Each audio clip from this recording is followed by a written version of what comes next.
Hello, everyone, and welcome back to the Elevate Your Equity podcast, where investors with a special emphasis on couples begin, continue, and deepen their journey to financial freedom together using the powerful vehicle of real estate investing to do it. Today, we've got an amazing show with Amy and Derek Peterson.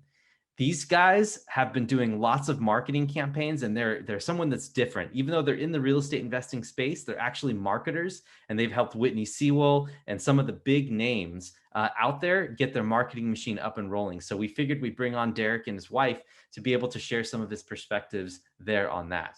Really, really cool show. Absolutely. And just a little more information about them. So Amy and Derek Peterson are not your typical suburban couple. The Petersons believe in living their absolute best life possible without limits.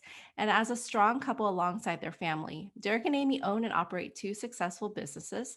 Their top focus is on their digital marketing agency called the Adapt Media Agency that works with a variety of client types around the globe with particular focus on helping real estate syndicators create and grow their online presence. After getting married in 2019, Amy and Derek embarked on a 6-day honeymoon that circumvented the globe completely.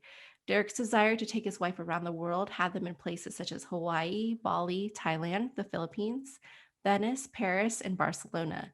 Their love of travel is realized in their second business, Amy and Derek Travel, where they book others on amazing travel experiences across the globe. Amy and Derek have turned their love for each other into a business partnership that is thriving. Additionally, they own a variety of rental properties in New York and North Carolina and continue to grow as passive real estate investors. Yeah, and so we've had a great time with them on the show. You guys are going to learn a lot about entrepreneurial mindset and what it really means to be living for a passion and not for your pension. So without further ado, let's bring them on. All right. And we have Derek and Amy Peterson on the line and with us here today on the podcast. How are you guys? Great to have you on. Doing great. Doing awesome. Thanks so much for having us on. It's a pleasure. Yeah, absolutely. Shortly before this call, we found out that you guys have been serial traveling, which seems to fit in with your guys' whole story. And we're really excited to dive in here today because it's so different compared to a lot of the other interviews that we've had with some of our guests. So we want to dive right into it. But first of all, can you guys maybe give us a little bit of a background as to how you guys got started investing in real estate specifically, and then we can talk about entrepreneurship in general. Sure. From an investment perspective, prior to Amy and I actually meeting, we both had interest in real estate. So we were already investing individually before we had met. So I had originally come from New York and I had 5, 6 different 3-bedroom, 4-bedroom investments up there before I had moved. And I had, learned a lot about real estate and real estate investing there, and I invested in several syndication deals down in Southeast Boston and a few places in upstate New York. So prior to us meeting, we I'd already kind of gone down that route. And then for you, same for me. I still hold on to some of mine, so I just kind of manage those. They've been pretty simple. I don't have any issues with any of my tenants, and it's been great. So we would like to expand, and we definitely will. Yeah, we've invested in a few syndication deals just because we found that, at least my experience with managing the asset myself hasn't been as good as hers. When I was up in New York, I didn't have great tenants. We had what was called, I'd categorize as student ghetto. So it was in the student area, but it was kind of a little seedy, but their parents paid the rent and it was pretty good. But when you don't realize that you've rented to a male fraternity that likes to party, you start to realize some windows and doors go missing, and it becomes a bit of a nightmare. So I have not had that experience. So mine's been great, and I'm pretty firm. So if you miss some rent, you're gone. Like I'm just, I'm kind of cutthroat. Don't let this Southern accent fool you. You will be gone. They'll kick you out in a hot minute. So, but no, we've had an opportunity, and then as marketing firm owners, we work a lot with real estate syndicators. So we've established some relationships with a lot of great individuals like yourself in the space, and have had some opportunities to invest that has been awesome. So the journey that continues for us, and the more we talk to folks like yourself, the more we learn about that syndication real estate space. That's great. Thank you, guys. That's a good background for a lot of our listeners to find out where you guys are coming from the real estate side. So before we dive into what you're doing right now, currently with your guys' investing support for syndicators, I'd like to talk a little bit about where this entrepreneurial itch came from. Have you guys, were you both working what we call W-2 jobs here? Or were you like, where did all this start? And then once we talk there about how that started, let's talk about the conversations that you guys were having at home, if you were always aligned in that direction or what, but we'll start with that. Yeah. Do you want me to go Yeah, first? you go. Or okay. So I spent 20 years, probably a little less than 20 years in the W-2 space right out of college, had a degree in marketing and management, and worked for a variety of software and medical-based organizations selling in the operating room devices, developing relationships with surgeons, and it paid well and had great flexibility. Once you got the job down, it gave me an opportunity to sort of have a side hustle, I guess I would say, so that I could start to, branch out and say, hey, maybe I want to open my own business. And prior to meeting Amy, I'd left the medical. Well, I was still in medical, but I opened a medical distribution company. So I was doing both things at once. I think a lot of syndicators do that with their W-2 jobs and their syndication business. You kind of stick your toe in the water and see if you can make it or if you're going to fall on your face. And slowly over time, it was about 6 to 8 months, the income started to surpass the regular job. And I had to make a decision. And the decision was to leave and go into, at that time, was a medical distribution business, into becoming a full-time entrepreneur. So I'd kind of done that for a few years before Amy and I had met. But Amy was in a little bit of a different boat than I was when we had met. Yeah, well, I was in dental for 15 plus years. And of course, when we met, I was at the VA hospital, loved my job, but the drive was brutal. Once we bought a home here in Waxhaw, it was taking me about an hour and 40 minutes to get home. So it wasn't working out. And I had already stuck my toe in the travel industry and was doing very well, enough to where I could work part-time somewhere. So I left the VA, started a part-time job in dental, and it was a part-time job because the doctor was on his way to selling the practice. So I didn't know that. Yeah. For the last few years, he had only been working like 20 hours. So it worked out for me. And I took the position on a Thursday. I found out I had been there for about 6, 7 months, not long. And I found out he had sold the practice literally the next day.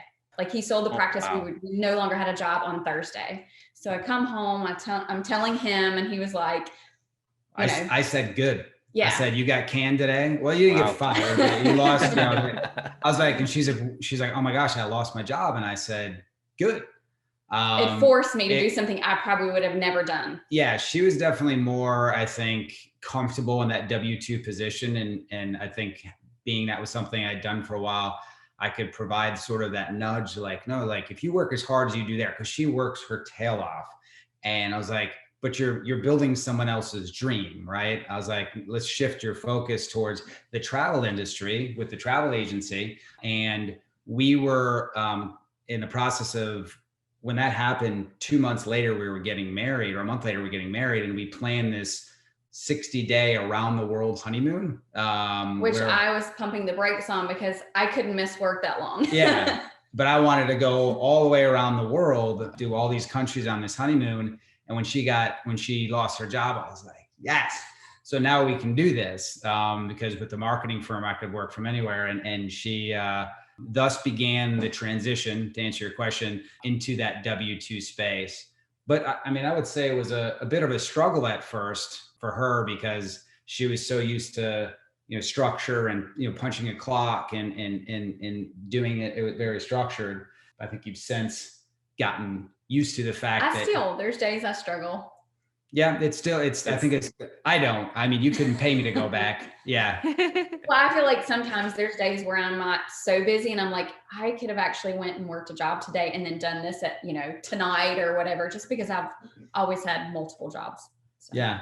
Like I said, she always works her tail off. And I'm like, listen, we've got plenty to do at this organization. Just, but she doesn't feel like she's doing enough sometimes. I'm like, you are. I'm like, it's okay to take an hour and eat lunch. It's okay. You're not going to Yeah. get fired. I promise. Like we're like you're the boss. So You're not gonna get, yeah, you know someone, right? In the yeah, leadership exactly. position. Yeah. So Got the you're inside connected, track. well Yeah. connected, right? Yeah. No, that's great, you guys. Thank you for giving us that insight. So I guess this question's more for Amy then. So Amy, like you've perhaps at this point have seen Derek doing what he's been doing on the side while working a full-time job. And there must have been some conversations at home that you guys were maybe talking through about this, or what did you see the effort that Derek put in, and how did that project onto yourself? Like, were you like, boy, I don't want that at all, or boy, that's really nice, or like, what were those conversations like, and how did that evolve as the whole thing with the dental office came through? Yeah, he definitely, he definitely, he would work from literally 8 in the morning till 9, 10 o'clock at night. So of course I was always by his side once I got home from work. So it didn't faze me at all to jump in, help him. Like he had me kind of doing some things on the side. I'm not tech savvy at all, at all. But the things he knew I could pick up and do, and even he had to train me a little bit, but we started bonding whenever I'd come home from work and I'd kind of help him out and things like that. And then of course, when I lost the job, he just kind of nudged me a little bit more there. And it's been, great ever since. He teaches me little things along the way, but I'm better at, just like with my real estate, like when it comes to bills being paid, they're going to be paid. And so I took over all the finance part. I pay all his developers. I make sure every invoice that I send out, that project's not being started until they pay.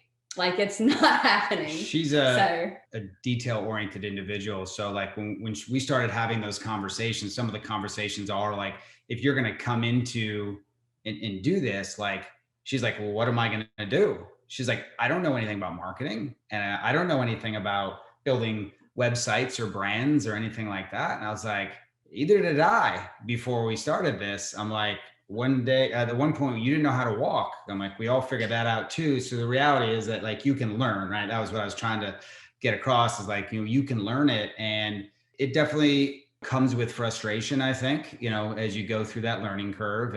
But I think the separation of duties and understanding like what her strengths were versus mine was really what makes it work. Is like I'm terrible at like bills and like finances. I'm more of the creative side, and she's not as much on the creative side, but she is like, she'll chase someone to the corner of the earth for $2. So I'm like, it's perfect. And she's very structured and organized. So it was definitely a lot of conversations around who's going to do what, and trial and error.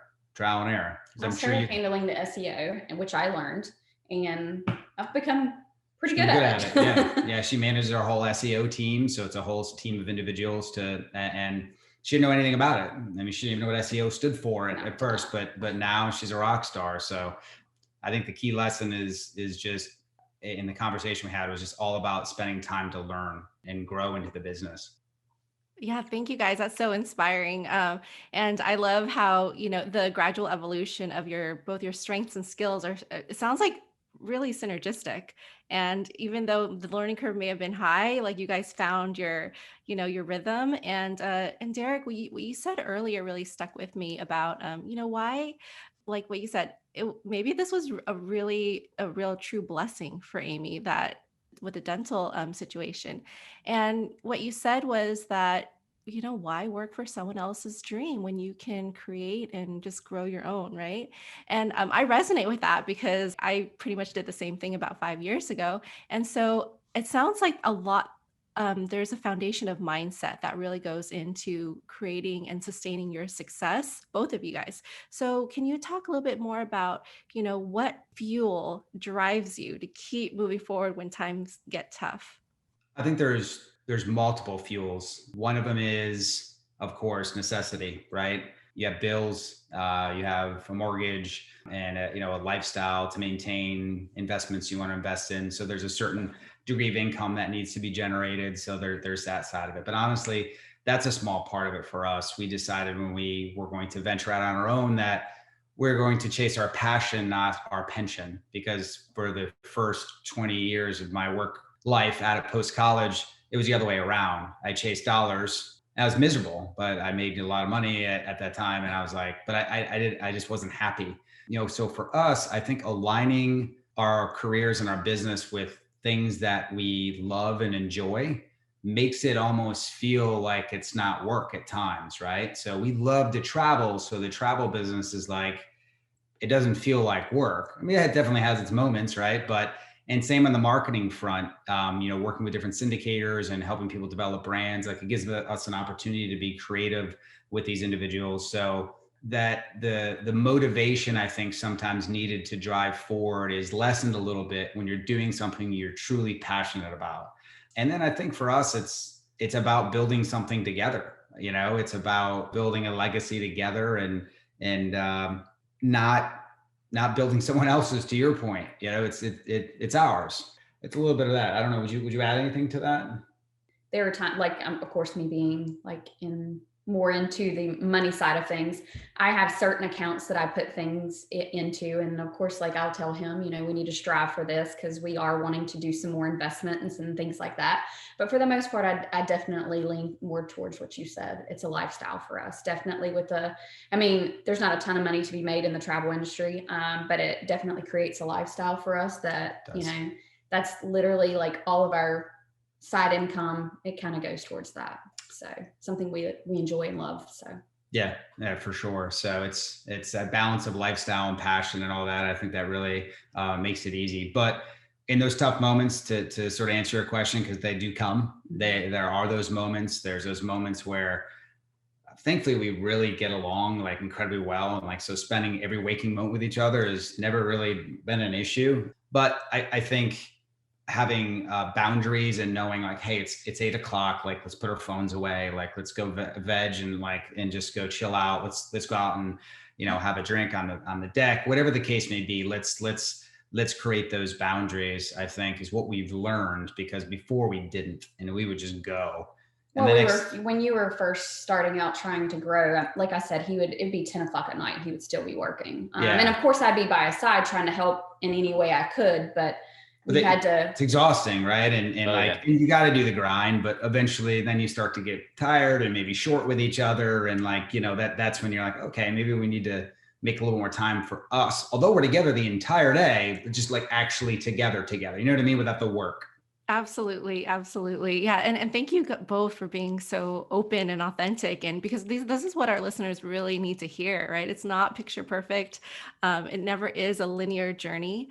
And, and as you guys were finding your rhythm and finding like your structure and like you said, setting your boundaries, just curious, maybe you can kind of give us a glimpse into your day-to-day routine in terms of like, what are things that are just absolute non-negotiables that have to happen to keep your sanity and to keep your balance between you as in your relationship and in your business? We don't set a clock. We don't set an alarm clock. So we believe in the value of rest. So we typically go to bed around the same time at night, but we're usually up by 7:30 or 8, but there's not an alarm clock. So we try to set our day starting when we're speaking with clients at around 9:30, so that it allows us to sleep the amount that our body needs sleep, so that we walk into every day very well rested. So that's non-negotiable. Not always a possibility. Sometimes we want to talk at 7:38. We just got to set the alarm, which stinks, but it's nice. That's a non-negotiable. For me, it's maybe a little more than Amy is. I have to work out. Like I have to work out. We worked out before this together. We have a gym in our basement that we had constructed, and it's been great. Again, it's about taking care of our body, and eating healthy, all those things. And then from there, you like to work out. I work out because I like to eat pizza. Yeah, so it's definitely, I think are important for entrepreneurs and those who are listening. It's important. You have to have your rest. You have to have the right, fuel in your body. You have to take care of yourself. And then everything else seems to fall into place. We try to meet every morning, because sometimes I'll work in one room and she'll work in another room because we're both on the phone with people. You don't want to be talking over each other. So always make it a point to spend some time, have breakfast together without the noise, without opening the laptops and getting on. We just recently started that. We were like, because I would literally get up, open my laptop, and then it was just like, so now we've started to where we don't open the laptop until we've had breakfast. breakfast together and talk about nothing work related and get centered. That's been real helpful for us. Then from there, the day just sort of takes its shape and we navigate it until the end of the day, which can vary at what time that is. But we try to stop working, like no more contact with anybody, usually around 7 or 8 o'clock at night, because we're dealing with some West Coast clients and stuff like that. So we have to, Yep. we have to deal with that. So, and this just the reverse, dinner together, no more work talk, actual quality time as a couple, because that's important. We found we were working together so much, but we felt disconnected, right? And I'm sure people listening can relate to that. You're like, you talk all day, but it's about business. It's not about you guys, they're not real deep conversations. And and I remember having conversations where like, I don't feel like we're like connected. This is a second marriage for both of us. And we had prior marriage, we just sort of drifted apart. And so it's important to us that we're constantly connected. And I was like, what? I'm like, how can we be together 18 hours a day? I like talking. We're not, I feel like I know who you are right now. So yeah, a lot of people think that more time spent in real estate investing or in doing your side business is going to translate to more success. But something that I learned the hard way with Sophie, and I've mentioned many times on our podcast, is that, oftentimes we forget why we're doing some of this stuff. The reason that we're working so hard is for us to be able to enjoy time with our family and friends and our relationships, right? So if you're doing it at the detriment of all that, then what's the point of working so dang hard? We couldn't agree with you more. That's a philosophy we live our lives by, because you just never know what tomorrow is going to bring, right? You never know when your next breath will be. And yeah, it's for that reason that we work a lot while we travel from the road, because we don't want to work and not enjoy life and travel, or we have some youth about us and then be 65 and 70 and finally decide to retire, but my knees are blown out and I've had, a hip replacement, and maybe I'm not in the position then to really enjoy it. That's awesome. Very cool. Important. Let me ask you guys something too, that might be something that a lot of the listeners are interested in hearing. It sounds like you guys have done a lot of internal work to figure out what you want to do. There are listeners out there that maybe don't know what their passion is, and working for your passion instead of your pension is something that's a great tagline. I'm definitely going to be using that, and it will probably be the title of this podcast. But what I wanted to ask you is, do you have any tips out there for people who maybe don't know what their passion is, or maybe they feel lost, or like, where would you start? Where would you suggest someone like that start? I'll take that one first. That's me. Well, I mean, for us, it was definitely travel, but that's definitely, chasing your passion, not your pension. Because like I said, we do not make a ton of money in the travel industry. However, it is a lifestyle for us. And, we definitely enjoy that. And I think, for someone, they kind of need to learn what their passion is. And so this question is, so how do you do that, right? Because I've definitely gotten that question from friends and people that they reach that point in their life and they're like, I don't know what I'm passionate about. And this answer may shock you a little bit, because I've been there, right? I've been there before we met. And I think a lot of it has to do, not always, but sometimes people get a little busy looking at what everyone else is doing and seeing the smile on their face, thinking, well, maybe that's what I want to do, because they see the emotion of their happiness. But they're trying to live someone else's life, right? They're trying to live someone else's dream because they think that's going to make them happy, whether it's the watches, the cars, the travel, whatever it is that they look at, whatever their passion might be. But I think a lot of times people can do the internal work to really know who they are, right? So, which I think is something that we've never taught this, how to love yourself and how to truly know who you are. And when you become in touch with who you are and you learn to love who you are, then you really know who you are, right? And that puts you in more of a position to understand who you are, so that what your passion might be. Because I think when people try to identify what their passion might be, they're looking externally, they're not looking internal. Right. I love that. I think one thing I wanted to add to that too, and before we continue on this line of thinking, because I love this is awesome, is that I think that for me, I've had a lot of problems with patience. And by looking at external factors, it's like you're getting that immediate, you're seeing the result of what someone's done, right? You're getting that smile, you're seeing the result, and you get attached to that result. So you get attached to what people are putting out there after it's already happened and not seeing the whole process. So for me, like where I see the relationship between this and patience is that by being patient with yourself on a self-care level to explore this and say, what is this? And then also have patience from an emotional level where you're like, you have to come at it from some sort of wisdom when you're looking at all these people smiling. Like this could be fake. It could be fabricated. It could be people that are putting on a smile for false pretenses just to initiate that kind of feeling in other people to make them feel better. So Yep. you just have to really, I think that for me, it all stems from patience and really like understanding, like you said, who you are and what you're compatible with, and then adjusting your life to like sort of get more and more of that worked in somehow, because everyone's busy, everyone's got some sort of stuff, Mhm. right? But I think that that you're dead on with that, and I just wanted to acknowledge that you Yeah, had that. yeah. I mean, just so much wisdom coming from you guys, and we're like taking notes, and we're going to implement a lot of the things you say.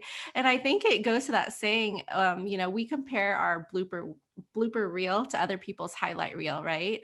Yes. And that really affects us on a mental emotional level. And so, like you said, the self-care piece and the genuine rest, that's something that a lot of people starting out take for granted, I think. And, like Derek was saying, we just put in the hours thinking that that's going to equate to the result, but not really. And Yeah, No, there could be a incongruence there, right? So I don't know. I'll let you guys respond to that. I had a follow-up question in regards to that based on your guys' experience, but I'll let you comment on that before. yeah, I think one other thing, and I agree with you on the patience, Derek. I think one other thing that I think some people get hung up on is they look at the destination, right? Which, let's just use an example, becoming a doctor, right? They, for whatever reason, they think I want to be a doctor, right? And they put their head down and they run at it for however many, 12 years of school and like all that you have to go through. And they think about that moment, we're going to get that degree and they're going to have that moment and they're going to, move the tassel, throw the cap. And that moment's like 10 seconds, right? In the grand scheme of their life. But those 12 years, they might be miserable. So I think sometimes people focus so much on the destination, not the journey, because the journey is where all the growth happens. The journey is where you become who you are. The Oh journey is man. the meat of it. So when you choose your passion, make sure when you choose your destination, make sure your journey is going to, like you see, be in alignment with like what you like to do. So if it's not, you're gonna be miserable. So, and if you can wake up and I think Tony Robbins says like, if you've reached ultimate success and money, whatever it is that it is for you, and you're unfulfilled, like that's the ultimate failure, right? I'm Yeah. killing it, but I'm unfulfilled. And I've been there, and it's like it stinks. Yeah, but so you're right. I mean, it's definitely patience is a huge thing. 100%. I remember going to one of Tony Robbins' events, and he basically used the example of Robin Williams as that achievement without fulfillment. And as you guys know, how that ended, it wasn't pretty. But anyway, backing up a little bit, I wanted to talk a little bit more about this passion and how, I mean, obviously this is a real estate based podcast. So a lot of the listeners that are on here are interested in investing in real estate, or either they're starting or they're looking to grow their portfolio.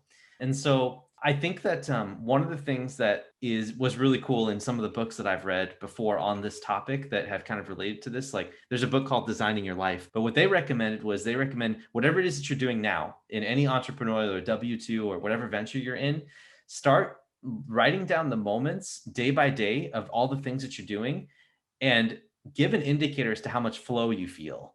How much flow, meaning like, effortless effort just coming pouring out of you. And Yeah. those moments, if you can note them, are going to be hints that it may not be that actual activity of whatever it is you're doing, but it may be like the process of what you're doing, right? And that might give you an idea as to what to start pursuing. So could you guys give us a little bit more background on when you guys found your passion, you started growing into your passions? How did real estate investing and this entrepreneurial kind of business and things that you guys put together on your own, how did that satiate some of that? Or do you have any Gee. comments? I don't want to dominate the No. conversation. Yeah. I've always enjoyed it. He didn't have such a great experience, At with first, yeah. with his. But I've always, I guess I've had properties for 15 years. For me, it was wonderful. I'm not sure the first time you actually purchased property or. I mean, it was years ago. I was probably 15 years ago as well. But to, to speak specifically to your listeners who are in the real estate space, for us, a lot of what we're doing in terms of the income generation side of things with the marketing firm, not so much the travel. The travel, like I said, is more of a lifestyle thing. It does make some money, but not that you're going to go not buy. enough to invest. Not enough to invest. Is we are continually trying to align ourselves with syndicators, thought leaders, the Whitney Sewells and Joe Fairlesses of the world, and work with them professionally, because we know a few things are going to come out of that. One, we're going to learn. We're going to offer a service and value to them that's going to pay us an income that we can then put into real estate, right? And to grow that passion, because that is where we try to push all of our we'll call it income, our investments. We haven't earned enough to put anything into this. Yeah, we're playing crypto a little bit just because it's fun, but all of it, into real estate. And so, every day it's a push. We're trying to, tighten the belt here with some of our spend so that we can take those dollars that we earn. But a lot of it's about alignment, right? When we decided to get into travel, because we love to travel. And what better way to learn about travel than just get into the business? And you're just going to learn and establish connections and be able to travel better. So same with the marketing firm. When we realized that we wanted to invest our dollars into real estate, we sought out syndicators so that we could learn from them, establish a relationship with them so that, we can continue to grow on our real estate journey while providing value to them. So it's about just connecting, like you said earlier, connecting those paths. And that's what we've been doing. So that's awesome, guys, because the real estate investing space is so vast. And I'm just curious how you guys were able to niche down to syndications. Yeah. So I had a buddy of mine. Yeah. It was actually the whole reason I started this marketing firm was when I owned the medical distribution business. We owned the medical distribution business. I had a good buddy of mine who I was his first boss out of college. He got into real estate in the self-storage space at a company called Reliant Investments, wildly successful organization. And they needed an interim marketing person. So Chris knew that I was good at marketing my medical business, had always asked for marketing advice, but I didn't own a marketing firm at that point. And he said, "Hey, would you be interested in a retainer-based thing? It's a part-time gig. You come over and you help straighten up all marketing." And I was like, "Yeah, why not?" So I threw somewhat of an outrageous number out at them because I didn't think I had time to do it, and they accepted it. And I was like, "Oh, wow." I was like, "I can make money at this." So then began the journey into syndication, redeveloped their site, their brand and all that. Enjoyed it. And I enjoyed it. And I was like, "Oh, I might like this." So then I started getting other people who were taking notice of the work we were doing there. Whitney at LifeBridge Capital reached out and said, "Hey, I need to redevelop my brand." I was like, "Okay, great." So reached out to him, and then it just snowballed. I went on his podcast, and it was podcast after podcast, and it continued to snowball to where probably represents the syndication space. Probably 50% of our client base falls into that space. We do work outside of it, but that's the one we enjoy the most. So, yeah. Excellent. Very cool, you guys. So let's talk a little bit more about what you guys are doing right now. I know that it's taken us a while to get here, and but it's good because I wanted everyone to understand who you guys are as a couple, because not only are you guys helping syndicators and multifamily investors, but you guys are also entrepreneurs yourself, and so there's a lot of mindset pieces that we can take from this that would apply to everyone. So let's talk a little bit more about what you guys do in both of your businesses. And explore that a little bit more in depth so people know, what you guys do and the value that you add. Yeah, I'll have Amy start on the travel business because she manages that and runs that. So I manage the travel part, which is very tricky right now. There for a while it really tanked, but now it's really picked back up, and you need a travel agent more now than ever. Just the rules, you got to know what type of COVID test is needed, how many hours prior to. Do you have to be vaccinated in order to go to that country? It's just, there's a lot involved there.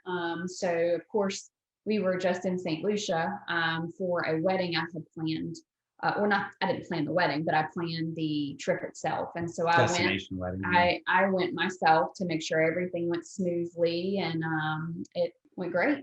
Yeah. So Good. it's a, And then as far as I guess with the marketing firm, I handle all finances, and then I handle all SEO clients.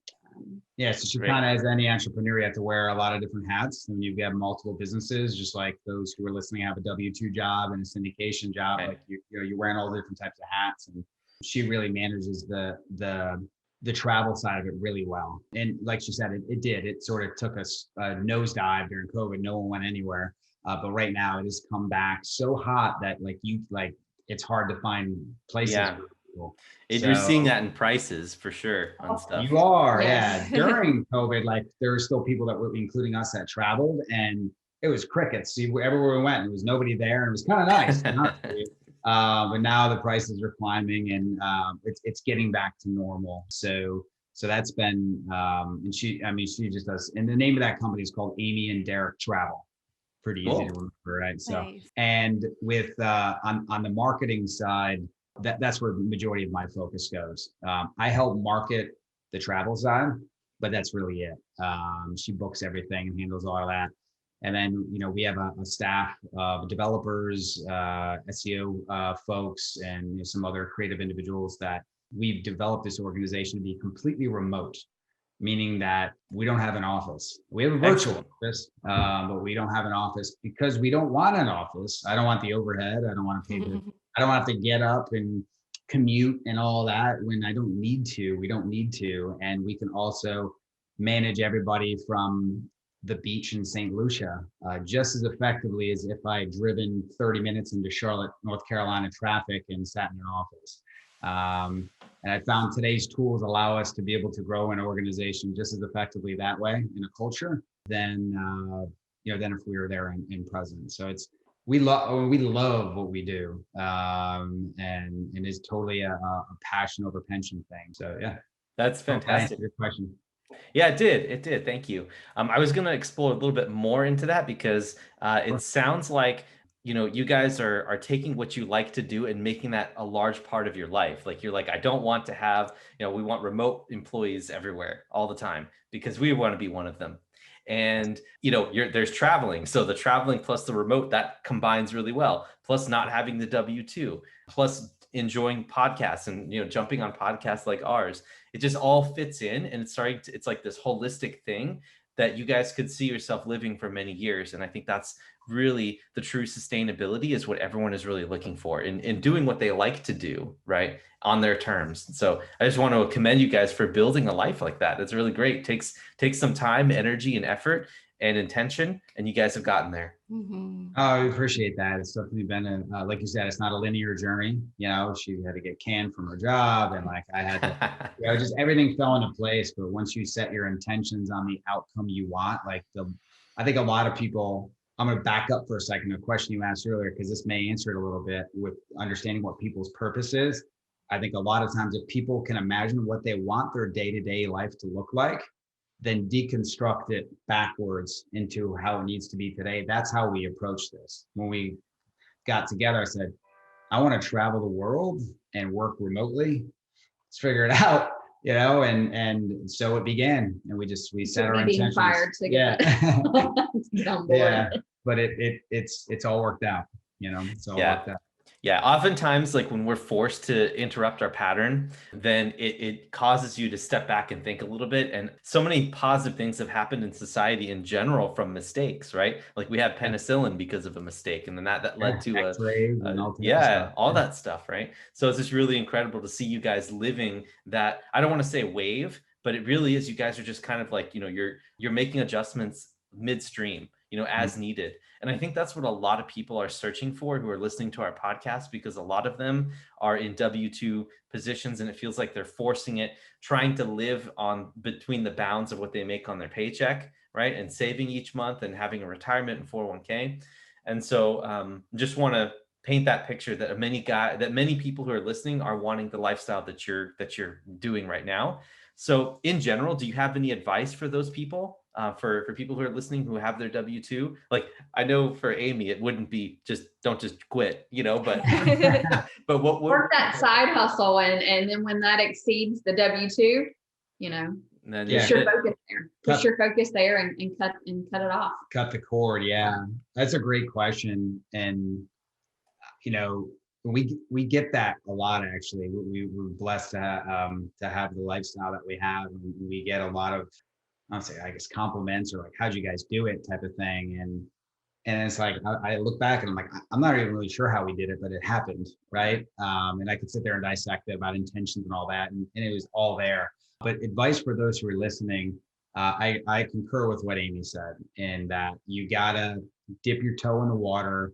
And if you don't, as we were talking about earlier, if you don't know anything about it, it's okay. Like, everyone listening, you couldn't talk at one point, you couldn't walk, like, that's fine. You're gonna figure it out. And you have to go through that adaptation phase. So like the podcast I have is called Adapt You. It's all about teaching and helping people adapt, because and that's what I think has made us so, enabled our success, is we've been malleable. So instead of just sticking in a lane and being like, this is all I'm doing, right? You start to see different ways and be able to adapt and conform. And when you can adapt and grow and learn, I think that's what's going to help, your listeners and through that process of gaining the confidence of trying something new. Then, like you said, side hustle. There comes a point where, and I know you're Tony Robbins folks, and he says, what is it? If you want to take the island, you gotta burn the boats, right? So there comes a point, like, her boats burnt when she got canned. I would still be there, if not probably. She might still be there, right? So they burned the boat, and I was like, let them burn, right? Yep. She was so worried when she came home that I was gonna be upset or whatever, and I was like, I cleaned the kitchen, made sure the house was immaculate when she came home. I was like, yes, this is exactly what we wanted. Gave a total spin that I don't think she expected. But you got to burn the boats, meaning you just got to jump in feet first when you are ready to exit that W-2 thing. And once you have that alignment, and a lot of people, I think, never do that. Right. I think so. I think it's because they're impatient with themselves. Like, as we were talking about before, coming full circle, you got to be patient, like, to build that side business up while you're working the full-time job, because you got to have some sort of knowledge set, at least, before you start burning the bridges, right? Otherwise, that's just, I don't want to say it's foolish, but it's very risky. It's very, very risky. It is. But sometimes that risk is exactly what people need to do to a certain extent. Not like some people have kids and mortgages and like all that makes total sense, right? So, but for the younger listeners, like, burn. You have to lose. Yeah. Yeah, just go. I wish I did that when I was younger. I wish I became an entrepreneur when I was younger. But the W-2 world served its purpose. It all worked out. Yeah. Good. Yeah, absolutely, man. Wonderful. And what I love too is that typically the ending, to that story of Amy coming home without a job would be like, what? You have to find another job. And, and some couples, that conditioning that takes place, it really affects every aspect of their lives. But for you, Derek, you're like, no, like, I love that whole, like, I can see that whole picture of like those boats burning, and you guys are like, on this beautiful paradise island that you're going to create for yourselves. And yeah. It definitely, when that happened, we were about to go on our honeymoon, like a month or two later or whatever. So we extended the honeymoon for the 60 days. And even then on the trip, I was thinking, when I come home, am I going to get another W-2 job? Like, it was still there. And he was like, no, but it was still in the back of my mind. And had we not done so well with the business, I would have done that. But I'm glad But I think her conditioning as a W-2 person, she wasn't looking to make the jump. I sort of pushed her over the edge, basically. So, and I think sometimes in a relationship, you need that. Then you need that, right? And there's days where I'm like, I don't know if I can do this. Like, I'm like, this is so stressful. Like, this is like, and she picks me up off the ground, so it's like, that's needed, and that's where the relationship, working with someone that you love and care about and trust is huge. So I think that's what makes it work. But yeah, she still has her moments at W-2. I'm like, what are you thinking? I'm like, alarm clock. I'm like, why would you say that? Yeah, but if I didn't have a lot on my plate that day, I'm like, I could have went somewhere and worked today. I'm like, just come see me. I'll give you plenty more to do. So it still lingers there, but we're slowly cleaning it out, Derek. And I'll tell you, Yeah. I'll tell you, those roots run deep, they really do. And you have to fight that back. Whole life. Yeah, Yeah. absolutely. Like I just recently made the decision to leave my W-2 as well. Oh, It won't be congrats. thank you. It won't be happening for a couple of months though, because I have to give my employer some time to transition, and I don't want to burn that bridge in case something does happen, right?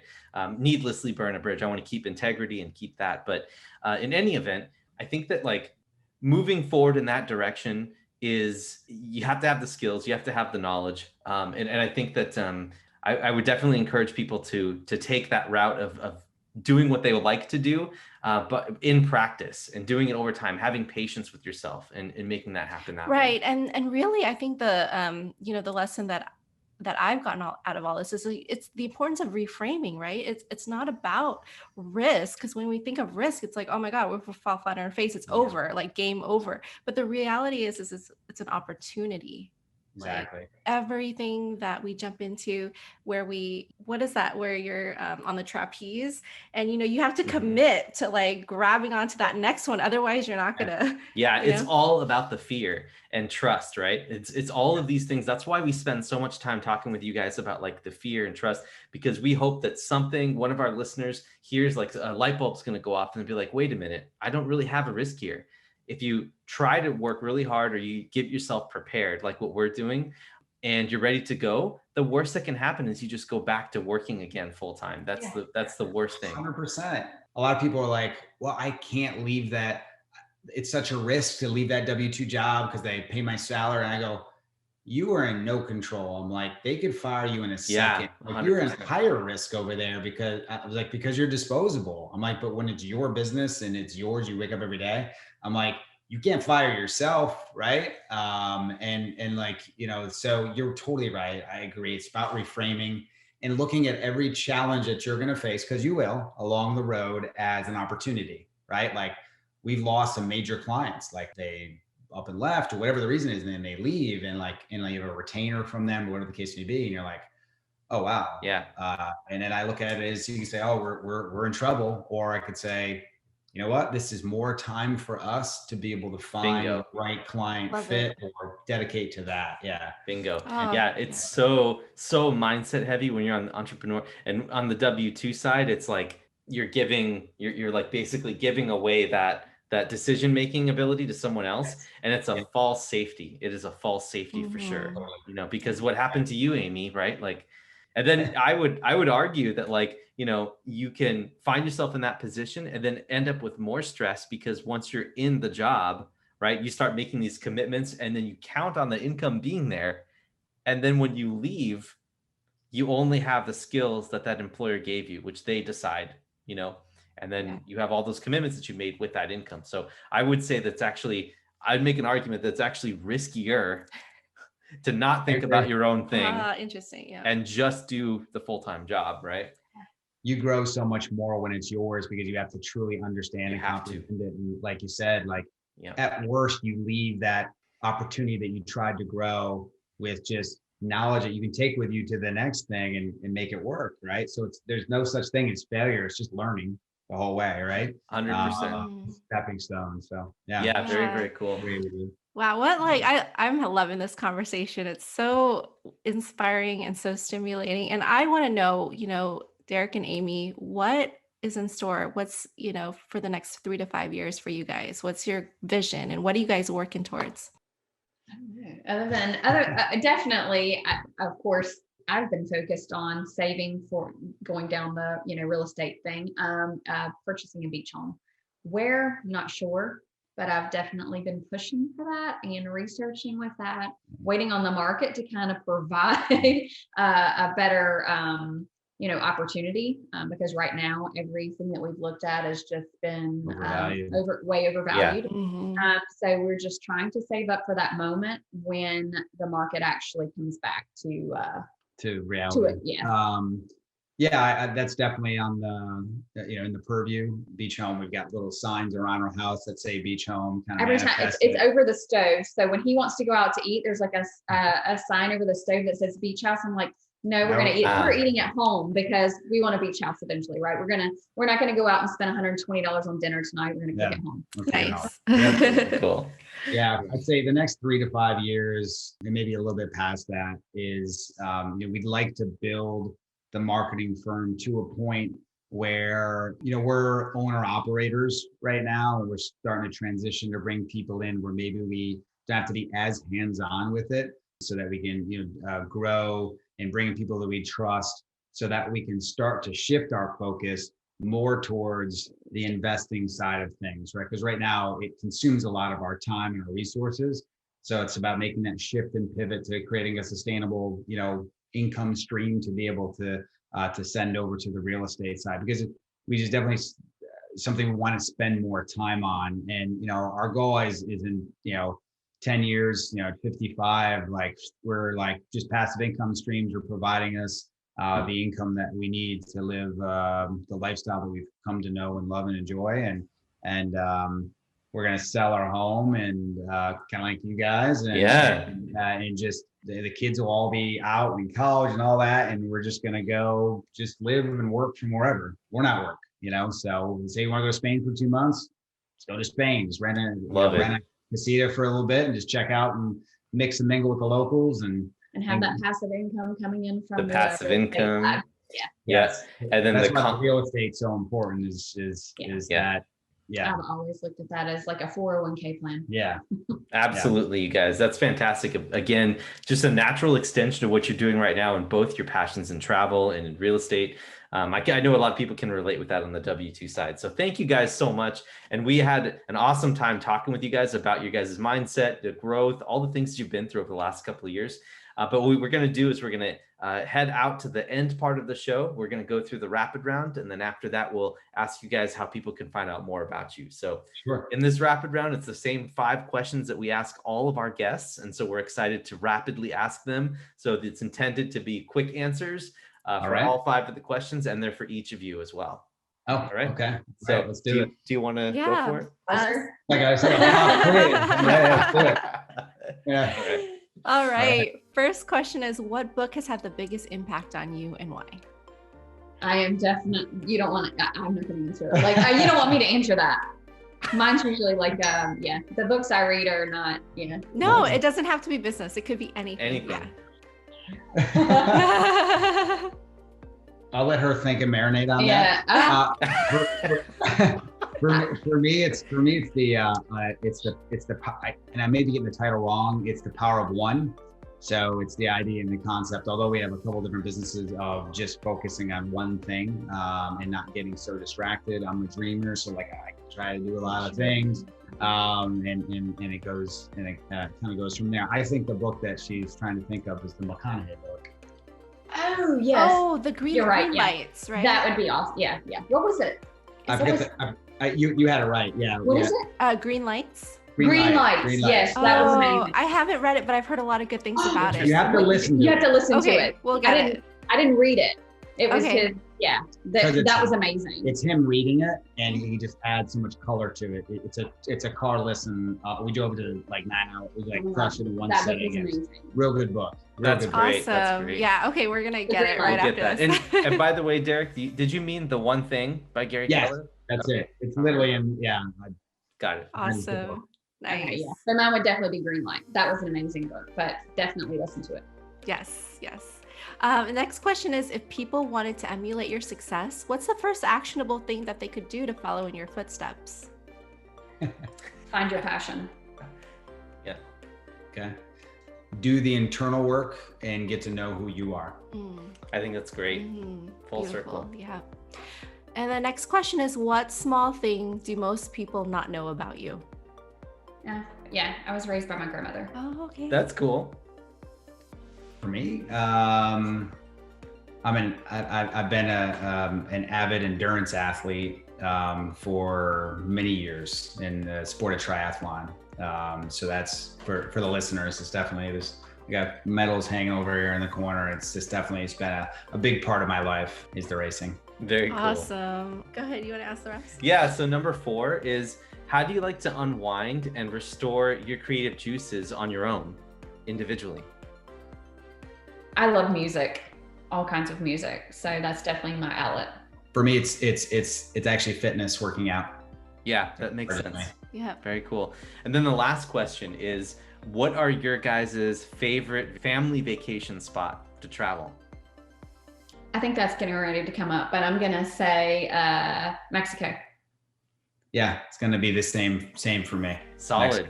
Yeah. What part of Mexico? It's the resort itself. It's not the area that's so much, you know. It's a Grand Moon Palace. It's yeah. one of the greatest family resorts and of all the all-inclusive out there. I've never heard of it before. Where is that Oh, located? it's amazing. Yeah, I think it's in the It's in Riviera Maya. Yeah. Got it. It's Okay. a phenomenal spot. I mean, Okay. yeah. We might have to contact you, Amy, to help us. Yeah, we might have to talk about that because we like we've been to Cabo in a place called Sunset Beach. It's on the west side, and that's where we did our honeymoon for at least we did like a 2-week honeymoon, right? Or Yeah. something. And so Awesome. yeah, but yeah, that was really, really cool. So I'm definitely curious about hearing more about this all-inclusive thing. It's For sure. you guys are the experts, so definitely got to take advantage of that wisdom. All right. Well, very cool. Thank you guys so much for coming on. We really appreciate it. You guys have been fantastic guests and so much wisdom here and lots of engagement and enthusiasm. So I love that. And it was really, really fun to have you on. So as we like to close out, how can people find out more about both of what you guys do? Sure. You want to tell them about the travel website? So of course we have the travel website. It's called Amy and Derek Travel. We basically focus on all inclusives, and that's pretty much it. I don't do anything within the U.S. It's typically all inclusives. Yeah, a lot international, of international travel. And it's Amy and Derek.travel is the website. Cool. And then the marketing firm, it's called Adapt Media Agency. So if you Google it, or just go to adaptmediaagency.com, or you can email Derek at adaptmediaagency.com, and happy to get back to you. And anything digitally marketing related, you can see everything on the website that we do, syndicator, non-syndicator, but we do work a lot with your community. Very, very cool. Thank you so much for coming on the show. It was a blast having you on. This was a great, great show for lots of wisdom for everyone, for all experience levels. So thank you very much. Very different from some of the shows we've had on before. Mm-hmm. And for all of you listeners out there who have listening with us all the way to the end, we thank you so much for all of your listenership. And wherever you're listening to this, please like and subscribe or engage with us. Give us some feedback. Let us know how we're doing, because we're always looking to improve. And trust me, you won't hurt my feelings out there. I want to make sure that we can get ourselves in good favor of the algorithm gods, so we can find our way up and get more and more exposure to more people, so we can help people just like you explore leaving their W-2 job, investing in real estate, and just in entrepreneurship in general from a married couple's perspective. And so that's really something that we're passionate about. So that being said, that's all that we have. And Amy, Derek, thank you guys again for coming on. Thank you. Thanks for having us. Yeah. And this is Derek. And this is Sophie. We're signing off. Take care, guys.